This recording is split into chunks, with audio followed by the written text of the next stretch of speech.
జై గురుదేవ్. మన తెలుగు పెద్దలు ఆధ్యాత్మిక తత్వవేత్త త్యాగయ్య నాద బ్రహ్మ సంగీత వాగ్గేయకారుని గురించి తెలుసుకుందాం. కర్ణాటక సంగీత సాంప్రదాయానికి విశేష ఖ్యాతిని తెచ్చిన ప్రముఖ వాగ్గేయకారుడు త్యాగయ్య.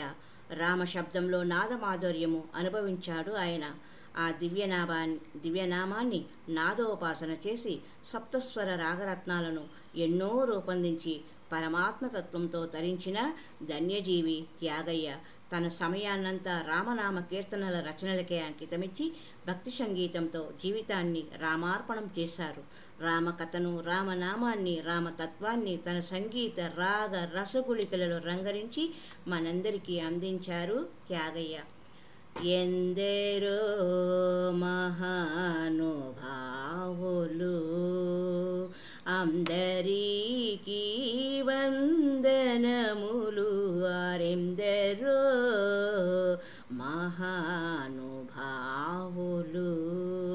అందరికీ వందనములు, వారెందరో మహానుభావులు అని వినమ్రతతో నిరాడంబరంగా నమస్సులు తెలుపుకున్న వాగ్గేయకారుడు త్యాగయ్య. త్యాగయ్య జీవితము సంగీతమయం. ఆయన సంగీతం భక్తిమయం. ఆ భక్తి నవరసభరితం. భక్తితో ఆయన నోటి వెంట అనేక రాగరత్నాలు, భావాల హారాలు, స్వరరాగసుధలు వెలువడ్డాయి.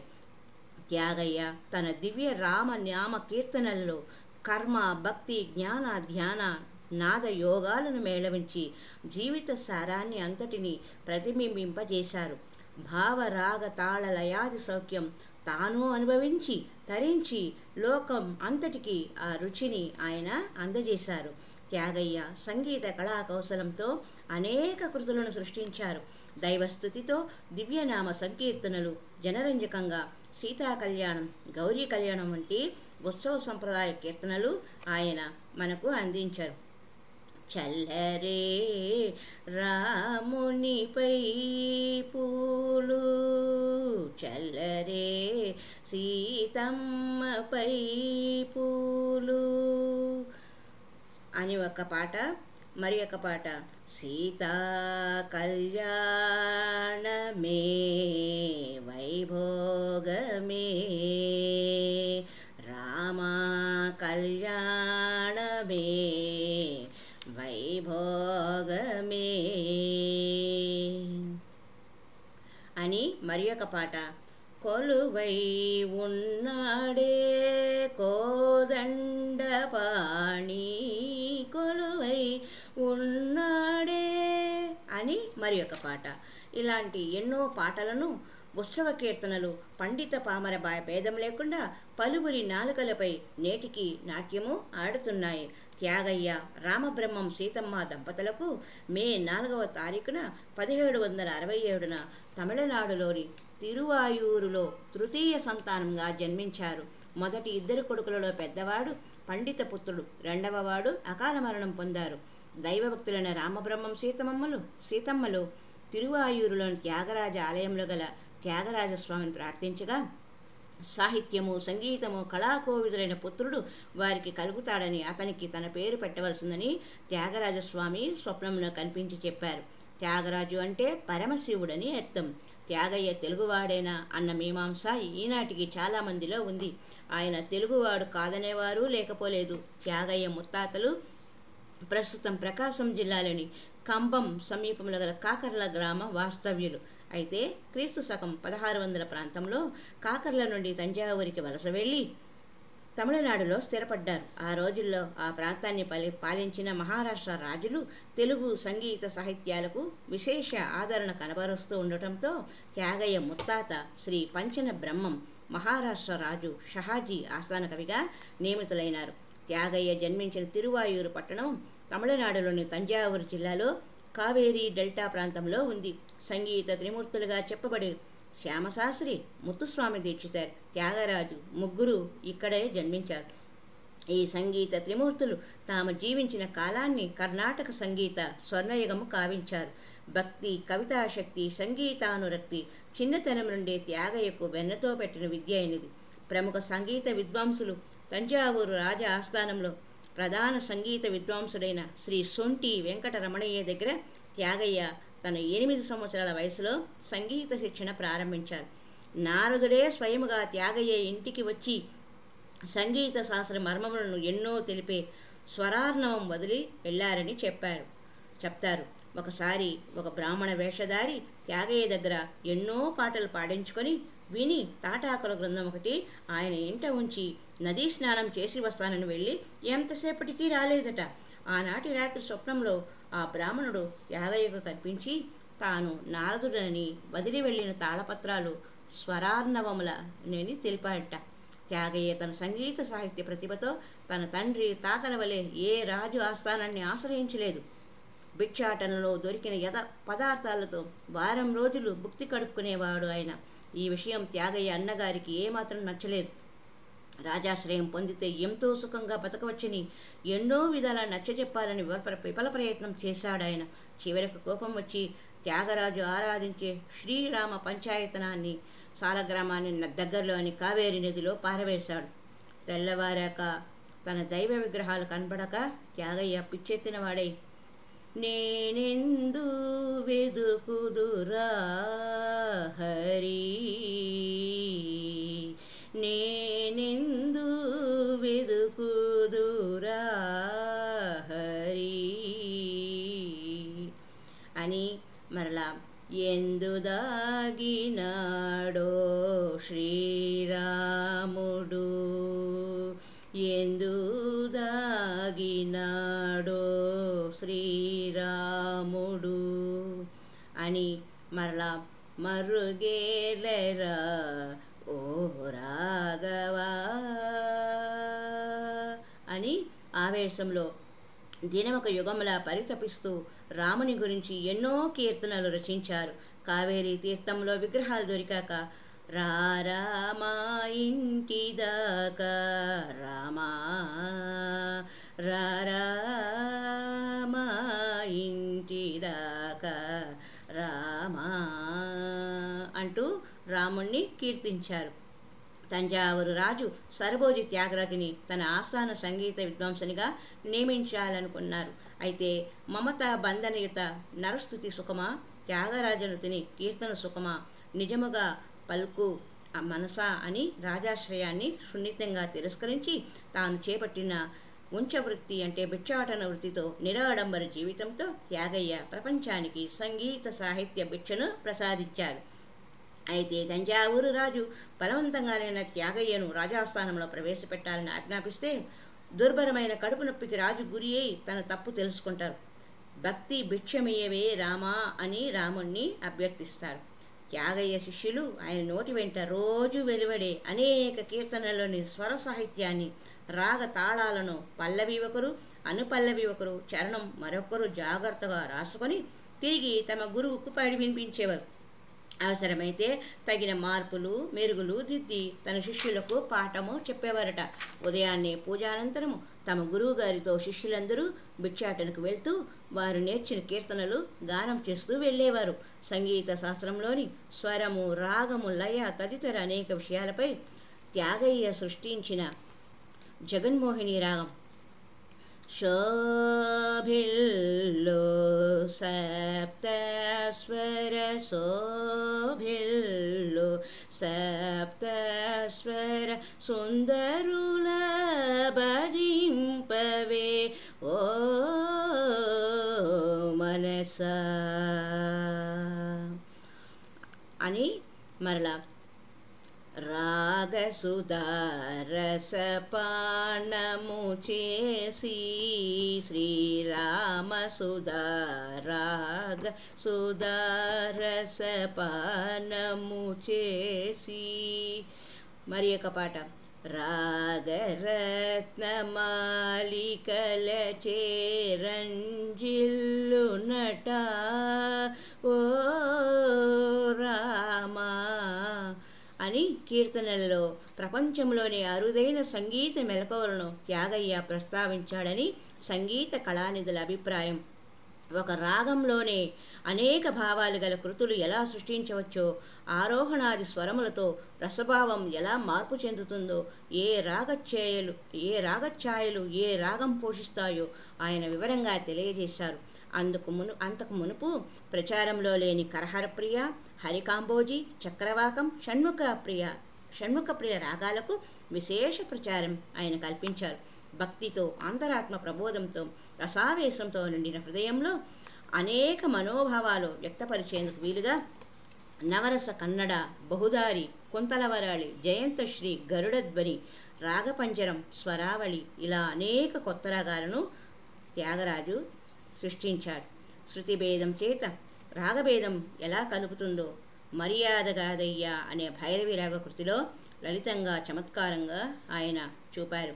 మేనుజూచి మోసపోకే మనసా మాయా మయమగు చానా, ఒకసారి చూడగరాదా ఎన్నడూ చూతునో, ఇలా రాగానికి సాహిత్యానికి విచిత్ర సంబంధం కల్పించి అనేక చతురతలు చమత్కారాలు చేసి చూపాడు త్యాగయ్య. భక్త ప్రహ్లాద చరిత్రని ప్రహ్లాద భక్తి విజయం భక్తిరసపూరిత నాటకంగా, నౌకా చరిత్రమైన సంగీత నాటకాన్ని భక్తి శృంగార రసపూరితంగా త్యాగయ్య రచించారు. త్యాగయ్య ఆరాధనోత్సవాలలో పలు సాంస్కృతిక సంస్థలు విశేషంగా ఈ సంగీత రూపకాలను ప్రదర్శిస్తూ ఉన్నాయి. త్యాగయ్య రాసిన కృతులు అనేకం ఉన్నా ప్రస్తుతం సుమారు 1000కి లోపే లభ్యమవుతూ ఉన్నాయి.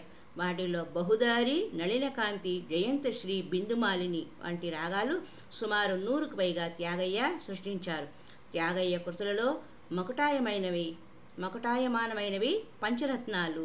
మానవుని ఆధ్యాత్మిక వికాసంతో పాటు ఈశ్వరతత్వంతో తాదాత్మ్యత చెందడానికి పంచకోశ శోధన అత్యవసరం అంటూ ఈ పంచకోశాల ప్రసక్తి త్యాగయ్య పంచరత్న కీర్తనల్లో ప్రస్తావిస్తారు. పంచరత్న కీర్తనల్లో జగదానందకారక జయ జానకి ప్రాణనాయక శోభసాగరం ప్రియ పరిపాలక. రెండవది దుడుకుగల నన్నే దొర కొడుకు బ్రోచురా. మూడవది సాధించనే మనసా. నాలుగవ పాట కనకన రుచిరా. ఐదవది ఎందరో మహానుభావులు అంటూ ఈ 5 కీర్తనలలో త్యాగయ్య గమ్యమైన ఆనంద ప్రాప్తి పొందే రీతిని సర్వ వేదాంత సారాన్ని ప్రదర్శించారు. త్యాగయ్య ఎక్కువగా తన కృతులలో ఆదితాళం వాడారు. ఆయన రామునితో చెప్పుకునే బాధలు మన బాధల వల్లనే ఉంటాయి. కొన్ని కృతులలో రాముడికి అన్ని వేళలా ఎలా సేవలు చేయవచ్చో తెలుపుతారు. రామరాజ్యం వల్లే పరిపాలన చేసే విధానం చూపారు. సీతమ్మ మాయమ్మ శ్రీరాముడు మాకు తండ్రి అనే కృతిలో లోకమంతా తన బంధువులే అనే విశాల భావాన్ని ఆయన వెల్లడించారు. సర్వమానవ సౌభాతృత్వంతో మతభేదములు, దైవభేదములు లేవంటూ అనేక జీవిత సమస్యలకు సమాధానాలు ఇచ్చి తల్లిదండ్రుల వలె ఆచార్యునిలాగా, సోదరునిగా త్యాగరాజస్వామి అనేక బోధనలు చేశారు. త్యాగయ్య తన కడపటి జీవితం తీర్థయాత్రలు చేస్తూ కంచి కామాక్షి ఆలయం, వాలాజాపేట, తిరుపతి, పుత్తూరు, షోళింగర్ లోని నారసింహ క్షేత్రము, ఆంజనేయ క్షేత్రాలు, చెన్నపట్నము, శ్రీరంగం, నాగపట్నం తదితర పుణ్యక్షేత్రాలు సందర్శిస్తూ ఒక్కొక్క దేవాలయంపై అనేక కీర్తనలు రచించారు. తిరుపతి సందర్శించినప్పుడు సప్తస్వర నాదాతల దీప అని 7 కొండలను తన 7 స్వరాలుగా త్యాగయ్య భావించారు. సామజవర గమనా సాధు హృత్సారసాబ్జపాలకాలాతీత విఖ్యాత సామజవర గమనా సామని గమజ సుధామయ గాన విలక్షణ గుణశీల దయాలవాల మాం పాలయ సామజవర గమనా.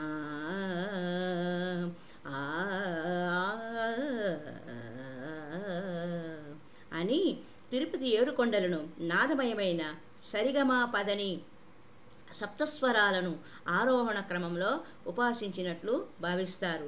సప్తస్వరాలకు మూలమైన ప్రణవనాదం శ్రీ వెంకటేశ్వరుడని త్యాగయ్య కీర్తిస్తారు.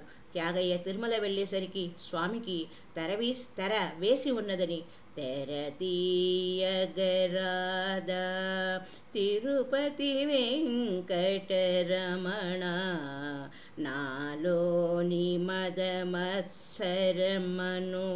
తెర తీయగరాద అని కీర్తించగా తెర దానంతటదే తొలగినట్లు చెప్తారు. సంగీత సాహిత్యాలతో పాటు త్యాగయ్యకు మంత్ర జ్యోతిష్య శాస్త్రాలలో కూడా విశేష ప్రతిభ ఉంది. తేజోమయ విగ్రహమును ధ్యానించే వారికి నవగ్రహ బలమేమి, శ్రీరామ అనుగ్రహ బలమే బలము అని నవగ్రహాల ప్రభావాలను తిరస్కరించారు. రామానుగ్రహమే ప్రధానం అన్నారు.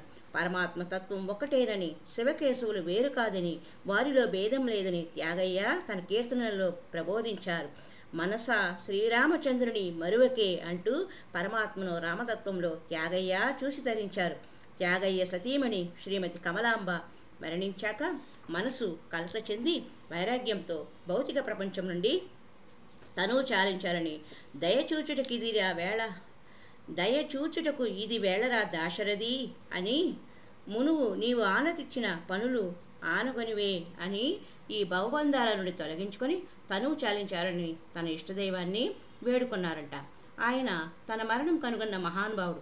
10 రోజులలో చనిపోతానని గ్రహించి గిరిపై నెలకొన్న రాముని గురి తప్పక కంటి అనే కీర్తనతో తెలియజేశారు. శ్రీరాముడు స్వప్నంలో కనిపించి 10 పూటలలో కాచెదను అని అభయమిచ్చినారట. అలాగే జనవరి 6వ తేదీ 1847న శిష్యులందరూ అఖండ దివ్యనామ సంకీర్తనం చేస్తూ ఉండగా నాద బ్రహ్మానంద దీక్షానామంతో త్యాగరాజస్వామి తనువు చాలించారు. తిరువాయూరులో కావేరీ నదీ తీరాన నిర్మించిన త్యాగయ్య సమాధి ప్రాంతంలో బృందావనం నిర్మించారు. ప్రతి సంవత్సరం త్యాగరాజు శరీరం చాలించిన రోజు పుష్య బహుళ పంచమి నాడు త్యాగరాజ ఆరాధన ఉత్సవాలు 5 రోజుల పాటు ఘనంగా నిర్వహిస్తారు. త్యాగరాజు ఆధ్యాత్మిక తత్వవేత్త, నాద ఉపాసకుడు, సంగీత మార్గాన ఆధ్యాత్మిక సత్యం సాధించిన సంగీత యోగి, సంగీతవేత్త, సంస్కర్త, మహాభక్తుడు. వేదాంత సత్యాలను తన కృతులలో సులభంగా అర్థమయ్యేలా తెలియజెప్పిన తాత్విక సంగీత కళానిధి. తెలుగు భాష ఉన్నంత వరకు త్యాగయ్య సంగీతము నిలుస్తుంది. అది అజరామరం. భిన్న సంస్కృతులు గల దక్షిణాది రాష్ట్రాల్లో చెరగని గానముద్ర వేసి ఉదాత్తమైన స్వర సాహిత్య సంపదను, సంగీత కళను యావత్తు ప్రపంచానికి అంకితమిచ్చిన కారణజన్ముడు ఆయన. ఆ మహనీయుడు తెలుగు భాషకు, సాహిత్యానికి, సంగీత కళకు చేసిన సేవలను అధ్యయనం చేయడము, ప్రచారం చేయడం తెలుగు వారందరూ తమ కర్తవ్యంగా భావించాలి. హరి ఓం తత్సత్. ఓం నమో వెంకటేశాయ.